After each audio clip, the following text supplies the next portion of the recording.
하나님께서 만물을 6일 동안 창조하시고 7일에 안식하셨는데 맨 마지막에 창조하신 것이 사람입니다. 그 사람을 창조하시고 에덴 동산에 두시고 세상을 다스리도록 하나님이 하셨습니다. 오늘부터 몇 주간 그 관련된 말씀들을 통해서 함께 은혜를 나누겠는데, 오늘은 첫 시간으로 하나님이 당신의 형상대로 사람을 지으셨다, 본문에 그렇게 말씀하신 이 말씀이 어떤 의미고 어떤 교훈을 주는지, 어떻게 살아야 하는지, 이 말씀을 통해서 함께 은혜를 나누려 그럽니다. 26절에 보니까 하나님이 이르시되 우리의 형상을 따라 우리의 모양대로 우리가 사람을 만들었다고 말씀하십니다. 여기 우리 그러면 하나님이 한 분이신데 그분은 삼위일체 세 위를 가지고 계신 하나님이십니다. 그래서 복수를 썼습니다. 즉 성부 하나님, 성자 하나님, 성령 하나님께서 사람을 어떻게 지으실 것인지 논의하셨다. 그리고 사람을 지으셨다고 설명하십니다. 이런 표현은 창조 역사의 유일한 표현입니다. 하나님은 6일 동안 만드실 때에 무엇이 있으라 그렇게 하면 명령하면 그게 존재했는데, 사람을 지으실 때에는 삼위 하나님이 심사숙고하시고 논의하시고 그렇게 지으셨다, 이렇게 설명하셔서 사람에 대해서는 특별한 존재로 하나님이 지으셨다 하는 부분을 강조하셨습니다. 그러면 심사숙고해서 지으신 그 사람이 어떻게 지으셨느냐? 거기 첫 번째 강조하신 것은 하나님의 형상대로 만드셨다고 말씀하십니다. 여기 하나님의 형상대로 만드셨다는 말은 하나님의 형상대로 만든 것이 지금 우리니까 하나님도 우리와 같은 모습으로 계신다, 그런 의미가 아닙니다. 여기서 말씀하는 하나님의 형상은 외모를 말하는 게 아니고 하나님의 성품, 속성이 우리 사람에게 닮도록, 그 하나님의 속성을 닮도록 하나님이 사람을 지으셨다, 그런 뜻이고, 그 하나님의 성품, 속성을 우리는 일반적으로 8가지 속성을 보편적인 일반적인 속성이라고 말하고, 사람에게 그 하나님이 가지신 그런 성품을 가졌다, 이런 뜻입니다. 8가지는 지식, 지혜, 선, 사랑, 거룩, 의, 진실, 능력. 이 8가지는 하나님이 지니신 것이고 그 지니신 것을 사람에게도 주셨다, 그런 의미입니다. 그래서 이 말씀은 진화론에서 말할 때 사람은 저든 생물에서 진화돼서 고등 생물이 됐다고 하는 말을 정면으로 틀렸다고 분명하게 밝혀주는 말씀입니다. 사람은 처음부터 고등 생물, 아니 인간이 상상할 수도 없는 그 하나님의 성품대로 처음부터 하나님이 만드셨다. 성경은 분명하게 우리에게 그렇게 증거해 주고 계십니다. 또 하나님의 형상대로 만드셨다 하는 그 말은 사람은 존귀한 인격적인 존재로 창조하셨다, 그런 의미입니다. 인격적인 존재라고 말할 때에는 곧 지식과 지혜를 주어서 무엇이 옳고 그름을 판단할 수 있는 능력을 사람에게 주었습니다. 감정을 주어서 어떨 때는 기쁘고 슬프고 분노하고 이런 것들을 사람은 느끼도록 하나님이 우리 인간에게 특별한 감정도 주었습니다. 또 지정의할 때 의는 사람이 이렇게 할까 저렇게 할까 결단하고 결정할 수 있는 이런 판단력도 주어서 사람이 세상을 다스릴 수 있는 특별한 존재로 하나님이 인간을 만드셨다. 존귀한 존재입니다. 세 번째, 하나님의 형상대로 만들었다고 하는 그 의미는 사람은 영적인 존재로 창조하셨다, 그런 의미입니다. 하나님은 영이시기에 우리의 눈으로 볼 수는 없습니다. 그러나 살아계시고 온 우주에 충만히 계셔서 어느 곳에든지 하나님은 계십니다. 온 우주에 꽉 들어 찬 만큼 거대하시고 그렇게 계시기에 어디에도 계십니다. 언제라도 계신 분인데 그 영적인 하나님과 교제하고 그 하나님을 사랑하고 섬길 수 있는 유일한 존재로 인간도 영적인 존재로 창조하셔서 그 하나님을 눈으로 보지 않지만 교제할 수 있고 그 하나님을 사랑할 수 있는 그런 존재, 존귀한 존재로 만드셨습니다. 또 그 영적인 존재라고 할 때에는 하나님이 영적인 존재요, 사람이 영적인 존재요, 또 하나는 천사가 영물, 영적인 존재인데 그 천사하고 사람하고는 비교하지 못할 만큼 사람이 더 존귀한 존재로 하나님이 만드셨습니다. 성경에 히브리 2장 7절에 보면 그를 잠시 동안 천사보다 못하게 하시고 영광과 존귀로 간을 씌우시며, 여기 그는 1차적으로는 예수님을 가리킵니다. 예수님이 하나님이신데 이 땅에 오실 때는 사람의 모습으로 오셔서 마치 천사보다 열등한 것처럼 보이지만 일시적으로 우리를 위해서 피 흘리시기 위해서 이 땅에 오실 때 그렇게 오셨고 사실은 비교할 수 없는 분이죠. 그 하나님의 자녀 되는 성도들도 이 땅에 사는 동안에는 능력 면에서 지혜 면에서 우리가 천사보다 못합니다. 그런데 영원히 그러느냐? 잠시. 이 땅에 사는 동안엔 그래요. 아니, 이 땅에 사는 동안에도 신분적으로는 우리는 하나님의 자녀요, 천사는 하나님의 자녀인 성도들을 섬기고 하나님을 섬기고 수종드는 존재로 하나님이 만드셨습니다. 띄우세요. 로마서 8장 14절, 예수 믿는 사람은 하나님의 영으로, 우리도 영적 존재이기에 인도를 받고 그 하나님과 교제하는 하나님의 자녀들, 아들들입니다. 그런데 천사는 영물이긴 한데 하나님의 자녀인 성도들을 섬기고 하나님을 섬기고 하나님의 일에 수동드는 일을 하라고 하나님이 보내주신 영물입니다. 그러므로 차원이 다른 문제예요. 성도가 이렇게 존귀한 존재, 영적인 존재, 하나님을 닮도록 만드신 이것을 성경에서는 하나님의 형상대로 창조됐다고 이렇게 표현하십니다. 그래서 저도 여러분도 오늘 우리가 이 땅에 살아갈 때에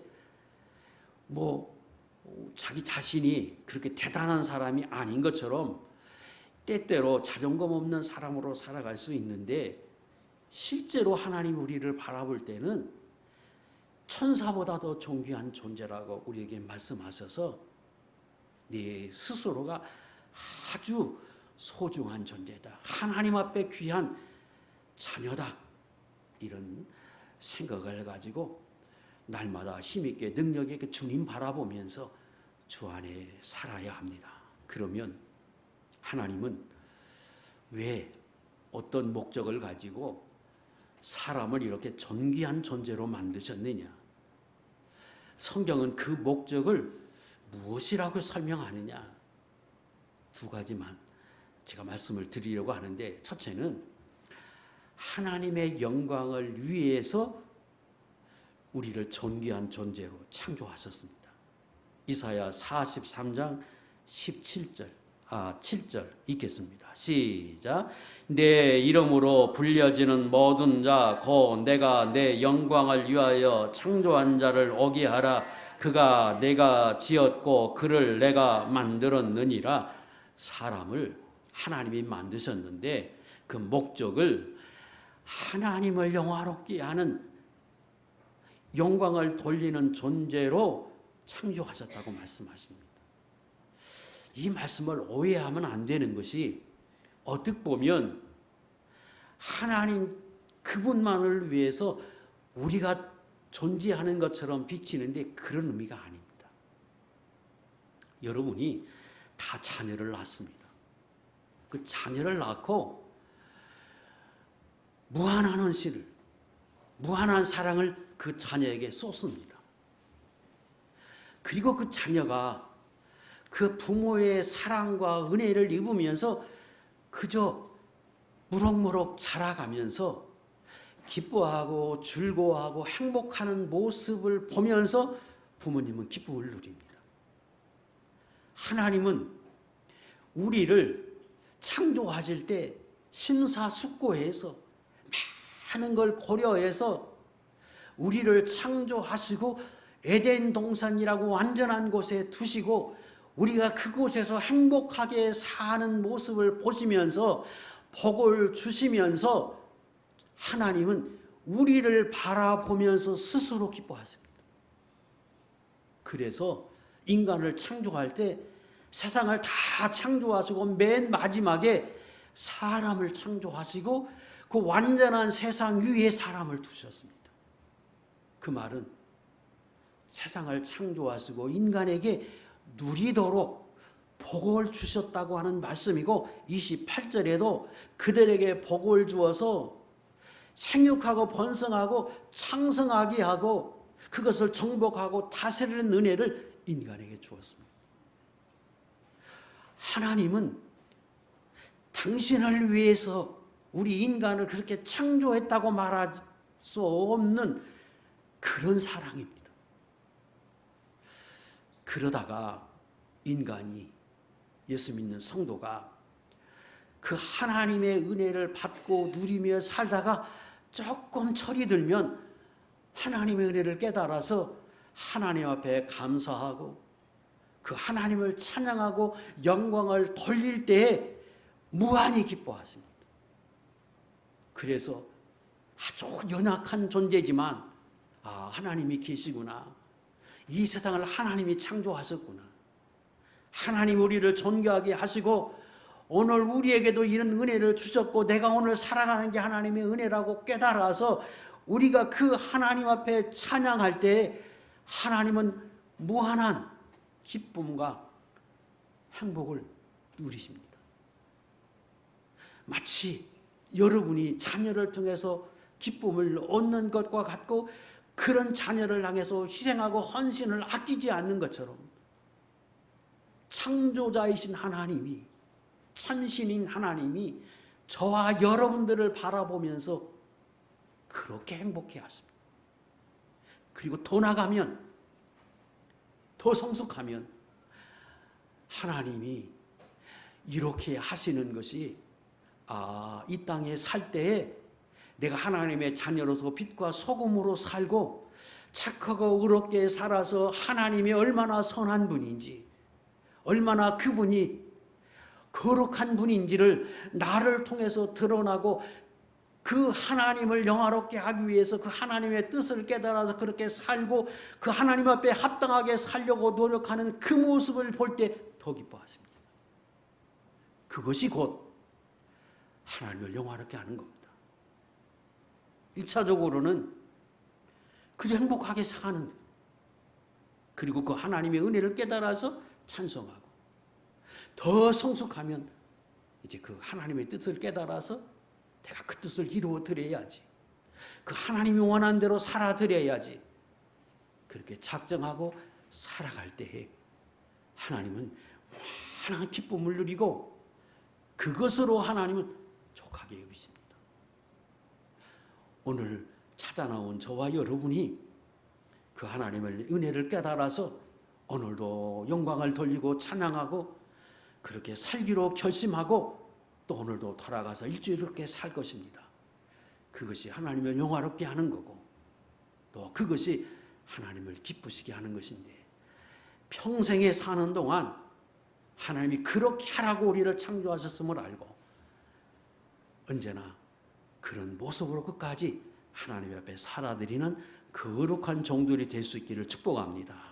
하나님은 당신이 그런 모습을 보고 기뻐하시고 그리고 그 하나님이 우리 안에 계셔서 기뻐함으로 우리도 기뻐합니다.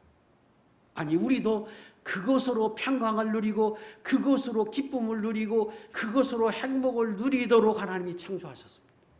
마치 아이가 가정에서 부모와 같이 살 때 부모님이 기뻐하고 행복해 할 때 그 자녀도 행복하게 살 수 있는 것처럼 우리 안에 하나님이 계시고 그 하나님이 기뻐하시고 그 하나님이 즐거워하실 때 우리도 마음이 평안하고 그리고 내 환경 모든 환경 속에서 하나님이 형통하고 평강하게 해서 우리로 하여금 하나님이 누리는 그 기쁨과 그 행복을 우리도 함께 누릴 수 있도록 하십니다.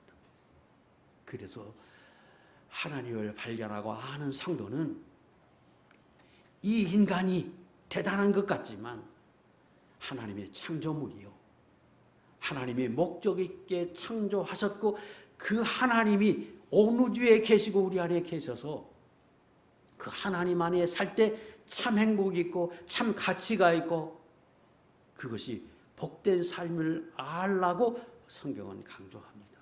그래서 에레미야 17장 13절에 우리에게 명심해야 할 것을 이렇게 말씀하십니다. 시작. 이스라엘의 소망이신 여호와여, 무릇 주를 버리는 자는 다 수치를 당할 것이라. 무릇 여호와를 떠나는 자는 흙에 기록이 되오리니 이는 생수의 근원이신 여호와를 버림이니라.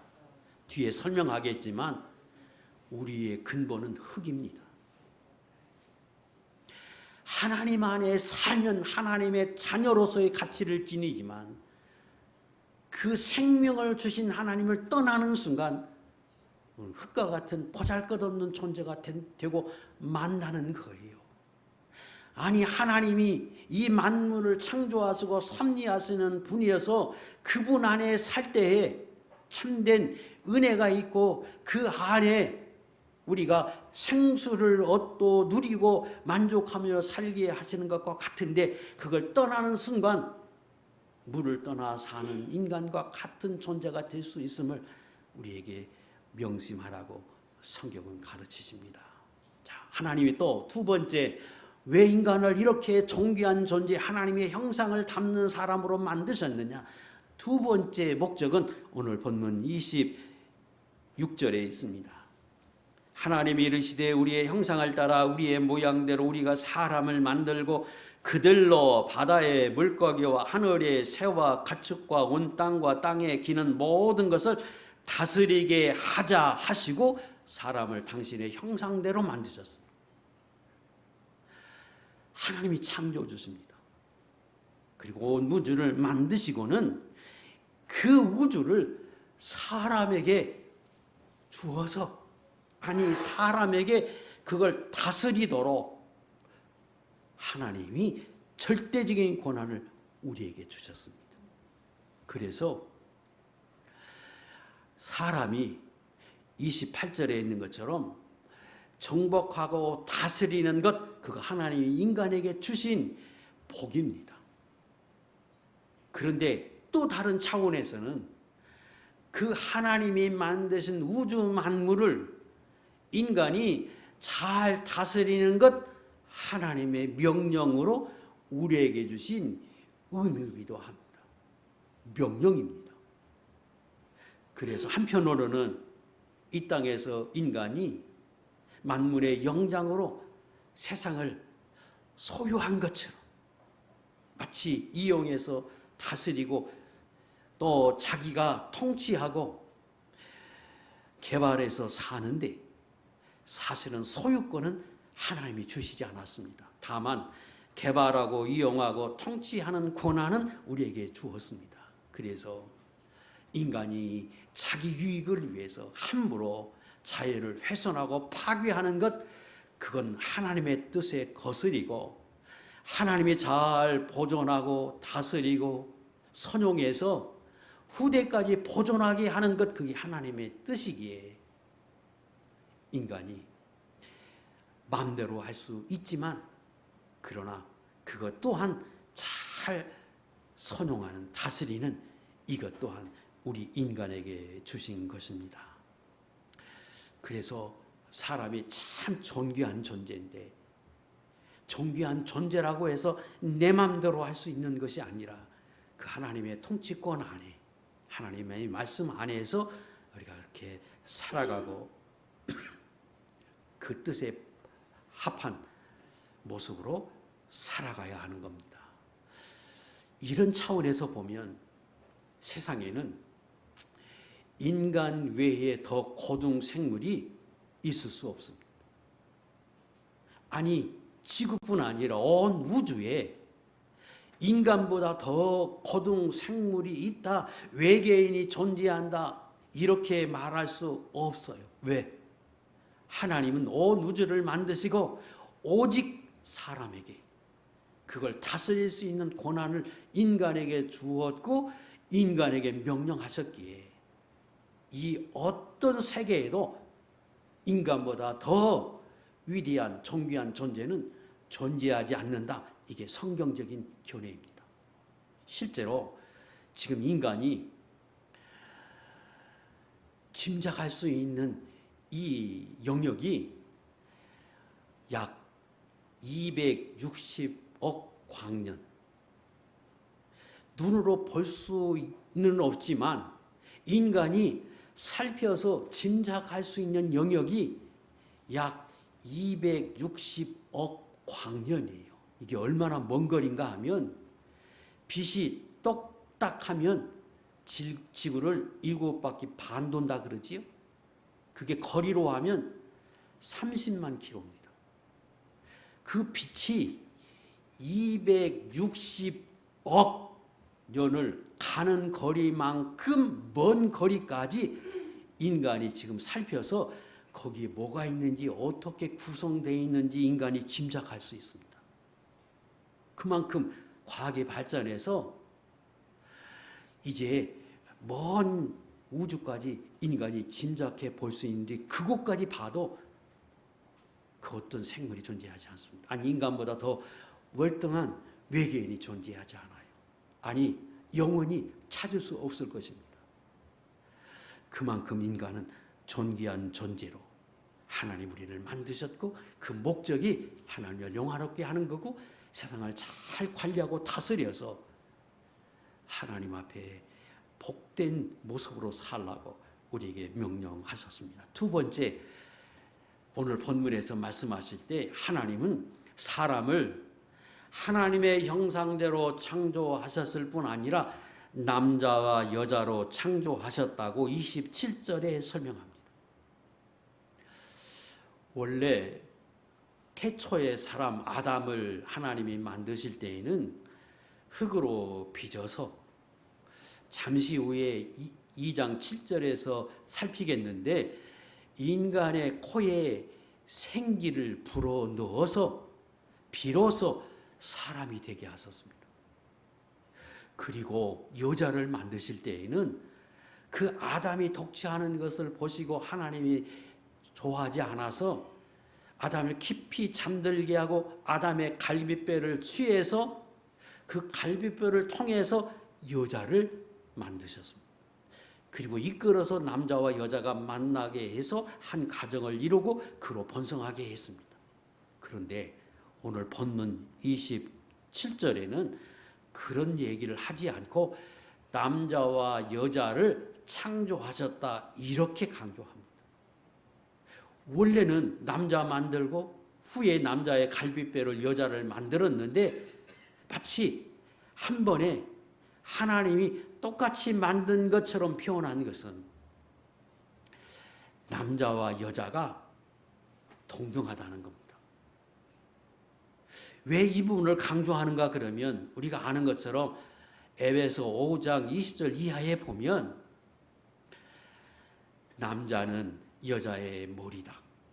마치 교회의 머리가 주님인 것처럼 남자의 머리, 여자의 머리가 남자이고, 그러므로 여자는 남자에게 복종해야 한다. 그 복종이 어떤 복종이어야 하느냐 그러면 교회가 예수님에게 복종하는 것처럼 여자는 남자에게 복종해야 된다, 이렇게 설명합니다.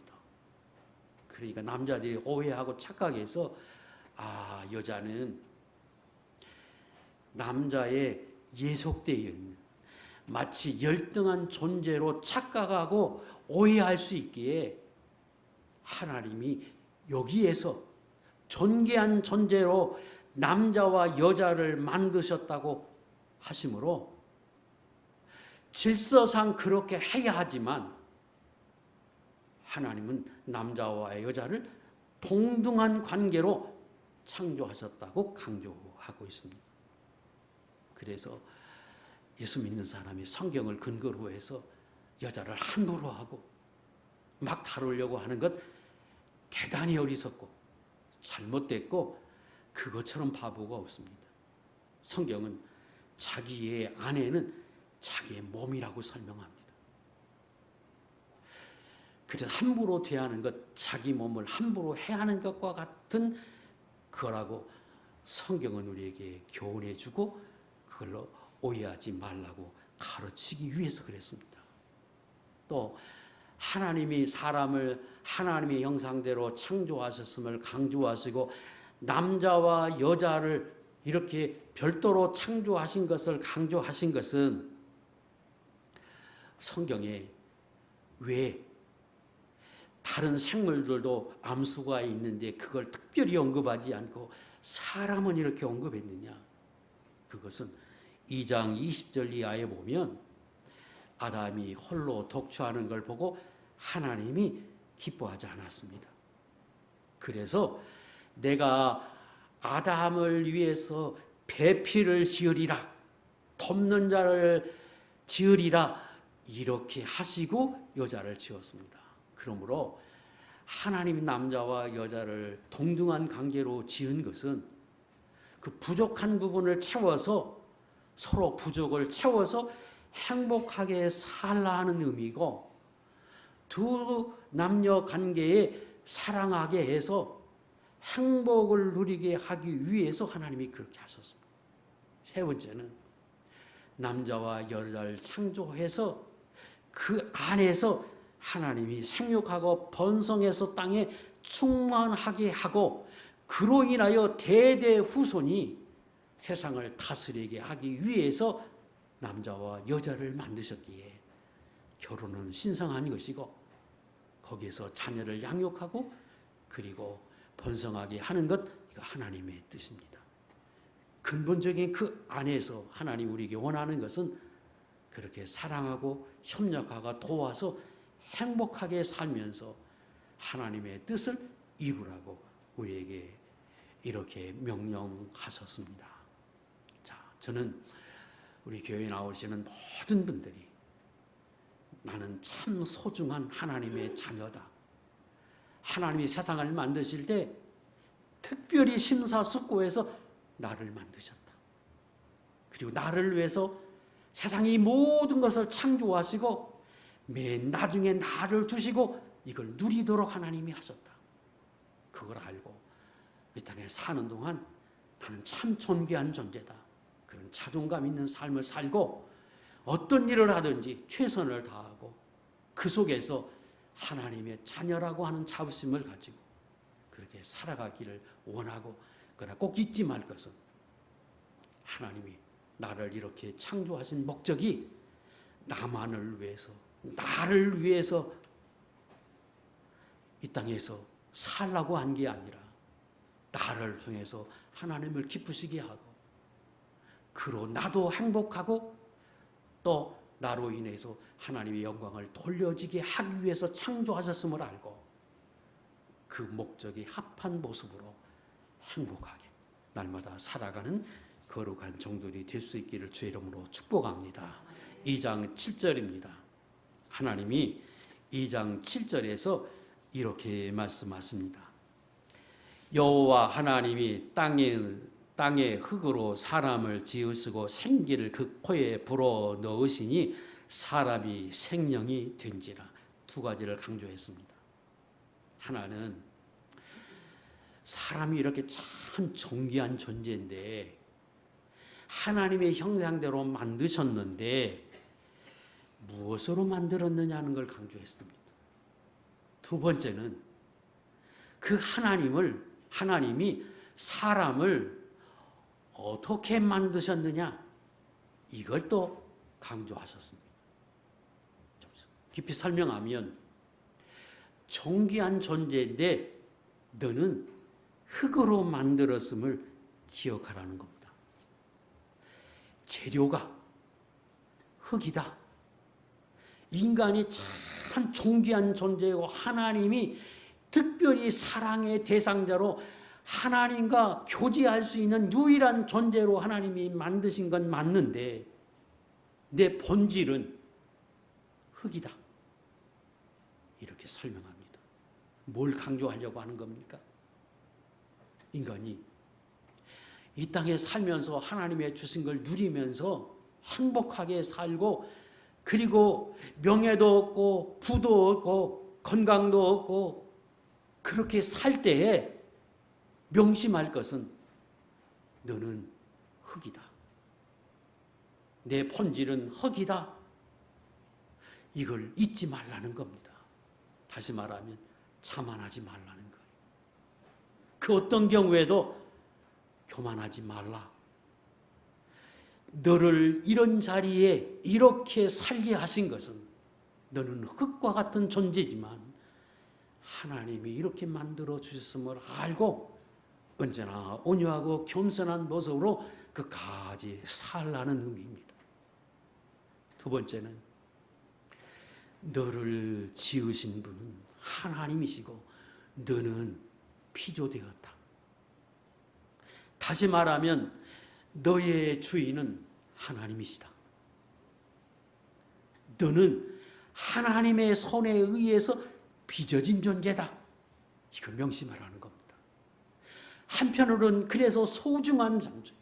왜? 하나님이 나 같은 사람을 빚어서 세상에 두었으니까 한편으로는 존귀한 존재임을 말하지만 또 한편으로는 너는 내 손에 의해서 빚어진 존재야. 이걸 또한 강조하고 있습니다. 이사야 64장 8절 시작. 그러나 여호와여 이제 주는 우리 아버지시니이다. 우리는 진흙이요 주는 토기장이시니 우리는 다 주의 손으로 지으신 것이니이다. 그래서 우리는 하나님의 소유물이고 우리의 아버지는 우리의 주인은 오직 하나님 한 분이시다. 그래서 절대적으로 그 하나님의 명령에 뜻에 합하게 살아야 한다. 이걸 강조합니다. 더 나아가서 절대로 하나님 앞에 원망하지 말라는 것. 불평할 수 없다는 것. 왜 하나님 빚을 때 나를 왜 이렇게 못나게 빚고 왜 나를 작게 빚고 내 그릇을 이렇게 작게 빚고 나를 왜 이런 세상에 이렇게 살게 두셨습니까? 그렇게 말할 수 없다는 거예요. 하나님은 토기장이고 나는 거기에 빚어진 토기와 같아서 나 같은 사람을 이 땅에 두어서 이렇게 살게 하심에 감사할 뿐이지 왜 이렇게 하십니까? 이렇게 말할 수는 없다는 겁니다.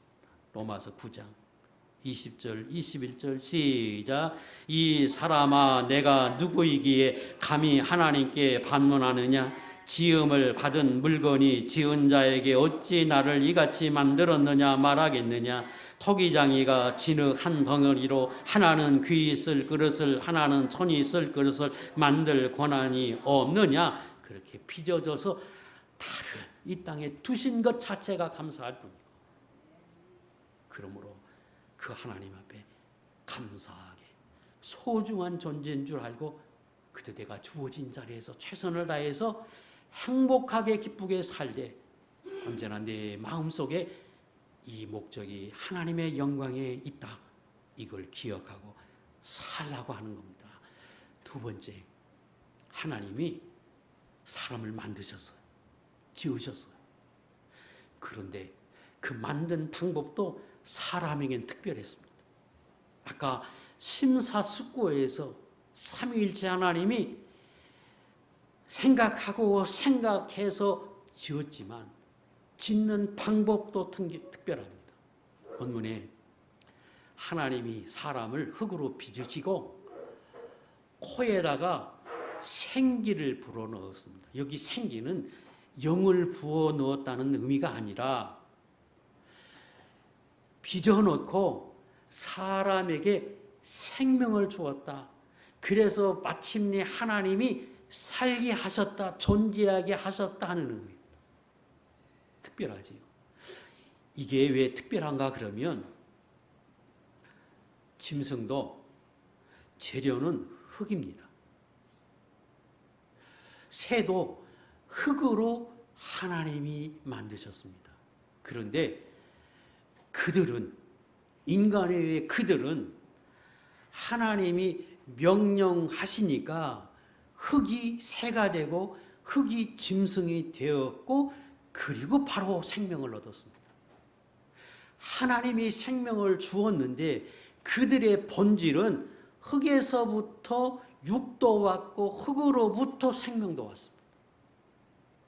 그래서 인간과 엄연히 성질적으로 질적으로 달라요.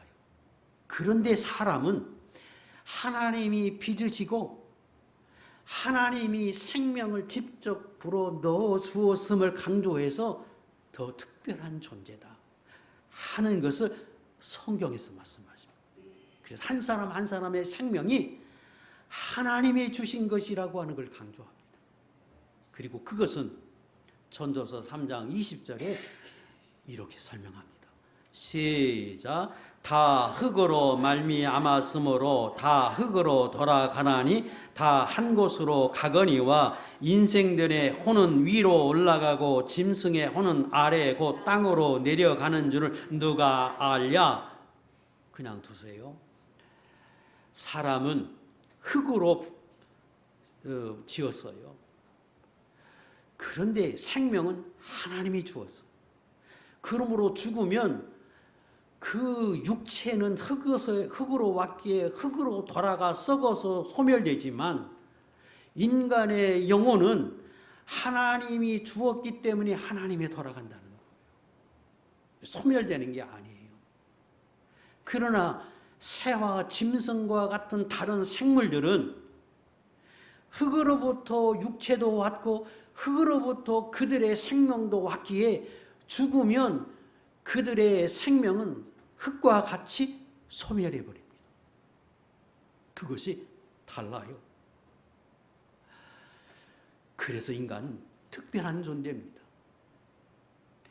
하나님이 특별한 존재로서 우리의 육이 죽으면 영혼은 하나님 앞에 가기 때문에 그것을 인간에게 각인시키기 위해서, 잊지 않게 하기 위해서, 항상 기억하기 위해서 하나님이 쓴 방법이 전도서 3장 11절에 이렇게 말씀하십니다. 시작. 하나님이 모든 것을 지으시되 때를 따라 아름답게 하셨고 또 사람에게는 영혼을 사모하는 마음을 주셨느니라. 영혼을 사모하는 마음을 주셨다고 할 때 그 영혼은 영원히 계신 하나님으로부터 왔기에 그 하나님 앞에 하나님을 사랑하고 그 무엇인가를 사모해요. 죽어서 소멸된다고 생각하지 않아요, 인간은. 안 믿는 사람도 죽으면 어딘가 가서 편히 살고 복된 곳에 어떤 곳에 간다고 여겨지는 것은 하나님이 인간을 창조하실 때 육은 흙에서 왔지만 사람의 영혼은 하나님께 와서 하나님께 돌아감을 직감적으로 본성적으로 사람에게 알게 해서 인간이 안 믿는 사람도 다 하나님을 그리워하고 하나님의 나라를 그리워하고 그 무엇인가를 사모하며 살도록 하나님 만드셨다는 겁니다. 그게 인간입니다. 존귀한 존재로 만드시고 영혼을 사모하게 하시고 하나님을 사모하게 하세요. 그렇게 하십니다. 그래서 전도서 기자 솔로몬은 이 땅에서 제일 큰 부귀와 영광을 누리고 제일 큰 지혜를 얻은 사람인데, 그 사람이 살아보고 결론을 맺을 때 전도서 12장 7절 8절에 이렇게 그가 결론을 맺었습니다. 흙은 여전히 땅으로 돌아가고 영은 그것을 주신 하나님께로 돌아가기 전에 기억하라. 전도자가 솔로몬이 이르되 헛되고 헛되도다, 모든 것이 헛되도다. 자기가 최고의 부귀 영광을 누리고 살아봤지만 그거다 헛되다. 진짜는 하나님으로부터 왔기에 하나님 앞에 돌아가서 그 하나님 앞에 사는 그것을 소원하게 됐고 그것을 기다리고 사모하는 그것이 값진 것이다. 그것이 참된 삶이다. 솔로몬 기자는 그렇게 말씀하고, 그러므로 전도서를 기록할 때 마지막의 결론에 12장 13절 14절에 우리에게 이렇게 권면합니다. 시작. 이래 결국을 다 들었으니 하나님을 경외하고 그의 명령들을 지킬지어다. 이것이 모든 사람의 본분이라. 하나님은 모든 행위와 모든 은밀한 일을 선악간에 심판하시느니라. 그래서 사람이 이 땅에서 분명히 존귀한 존재로 하나님 모든 걸 누리고 살게 하지만 그거 헛되다. 아무리 누려봐야 인간의 참된 행복을 누릴 수 없고 참된 만족을 누릴 수 없는 것은 우리가 하나님으로부터 왔기에 그 하나님 앞에 돌아감을 사모하고 거기서 하나님의 주신 그것이 참된 것이다.